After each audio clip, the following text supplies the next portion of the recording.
Greedfall is an interesting title, and not just from a technical perspective. It's just as important to consider who made it. Spiders, the team behind Greedfall, isn't exactly a household name.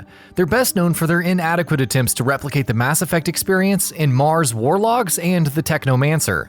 While neither of these are games we'd recommend, they seem to have done well enough for Spiders to really push the boat out there with Greedfall, their latest. And instead of churning out yet another anemic Mass Effect clone, Spiders goes their own way this time, with a fantasy take on the age of piracy. As much as we'd love to discuss those particular themes, the focus of this feature is on the game's technical makeup. So let's take a deep dive and see exactly how Spiders built this unique RPG. PS4 Pro versus Xbox One X versus PC graphics comparison. At 1440p, Greedfall managed to easily top 100 FPS on our RTX 2070 Super Ryzen 5 1600 build. Performance is likely to be lower at 4K, but this is still a game that most users with upper mid-range cards could viably run at 4K. Console performance is reasonable too. On the console front, we analyzed the game's performance by taking some sample scenes from the game and running it through Teardrop, an open source software. Note that this tool gives us a mere demonstration of the game's performance, because an exact one-to-one representation of performance can only be provided by the developers themselves since they have access to a vast array of tools and profilers. Xbox One X hands in what appears to be a native 4K presentation, while PS4 Pro is a bit softer. In terms of performance, both consoles target a 30 FPS lock and achieve the same. However, the One X runs worse, with some screen tearing.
Hey!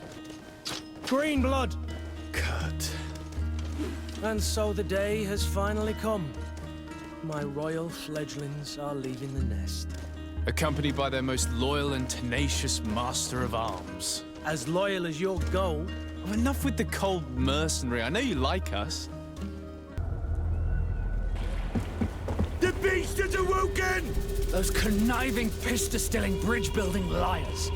The creature was supposed to be out for days. They'll pay for this. What the hell manner of cargo are you transporting? Help! We need ropes! We must contain it! Help! Come now, let's lend them a hand.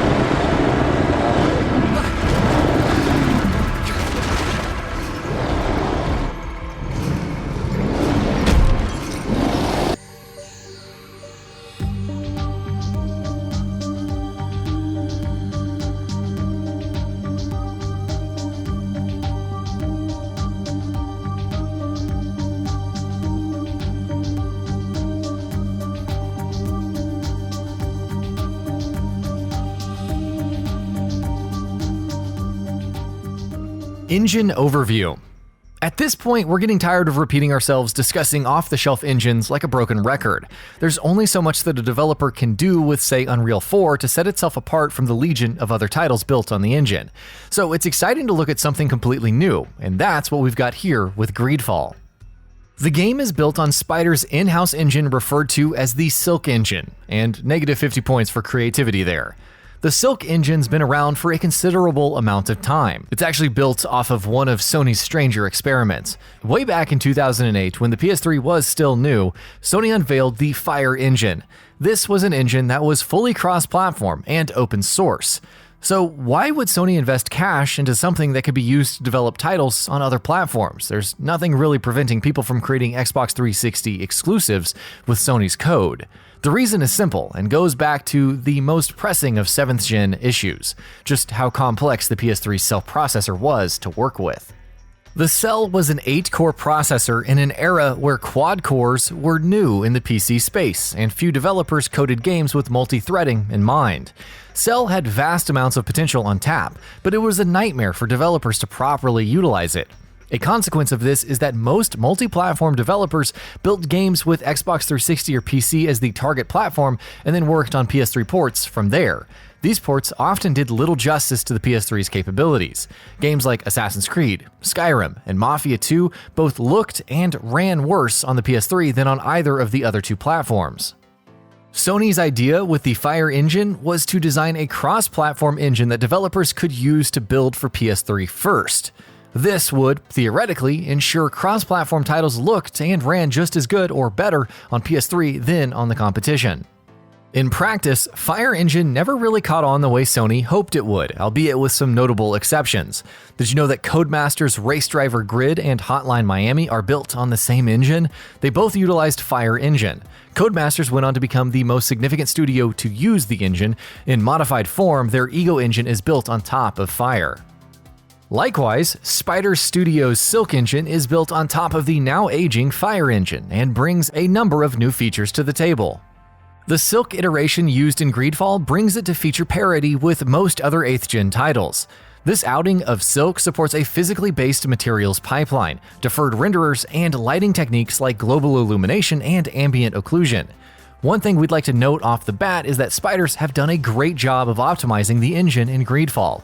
It's not exactly the best looking game we've seen, but it runs great. At 1440p, our test system with an RTX 2070 Super was consistently hitting 100 FPS and beyond.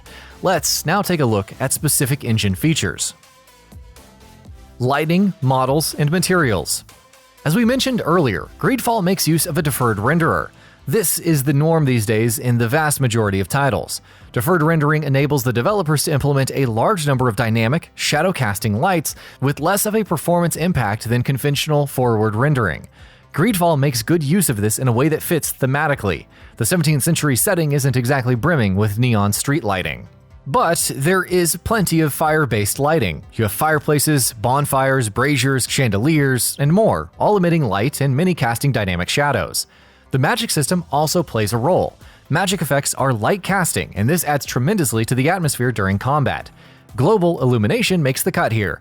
Indirect lighting is especially important in games with Greedfall's aesthetic. In environments where you have sparse, relatively diffuse light sources, from fire, the sun, etc., indirect light bouncing ensures that the scene never looks flat. Model complexity is a mixed bag, and this speaks to Spider's modest budget. While Greedfall is most certainly a larger scale game than its predecessors, Spiders doesn't exactly have a magical Ubisoft money tree. Instead, they had to pick and choose to prioritize objects and settings that were to receive the most attention. Your player character looks wonderful. Our only gripe is with the limited customization options. You can play as a male or female, but there isn't too much you can customize. What you do get is lovingly crafted. Your character has a high poly model that's reasonably well animated. Of special notice is hair rendering. While it is hit and miss with other characters, your main character model gets a hair mesh covered in lovingly high-res textures that adds a realistic coarseness to the hair. It's a small detail, but it makes you realize what's so annoyingly wrong with most video game hair these days. We have animated hair meshes, but the hair itself looks ugly. Spiders makes use of a physically based material renderer here. There's nothing special to be said about material quality here. It's par for the course. Different materials like cloth, cobblestone, and metal all have physically plausible reflectivity. Together with the indirect lighting and high-quality textures, this lets Spiders craft a number of realistic-looking surfaces. Post-process pipeline.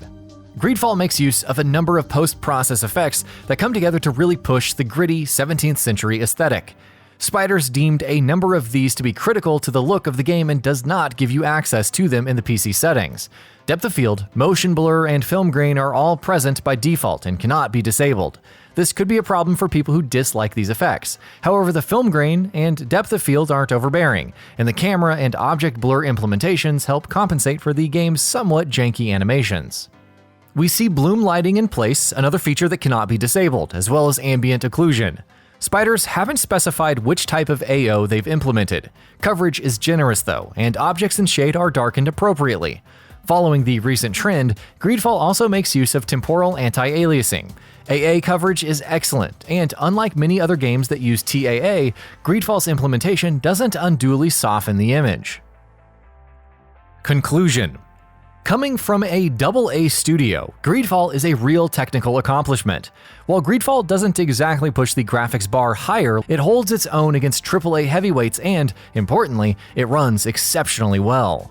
And that about does it for this video. If you enjoyed what you watched and want to see more from GamingBolt, you can always hit that subscribe button and turn on the bell icon next to it. That way you will never miss any of our videos.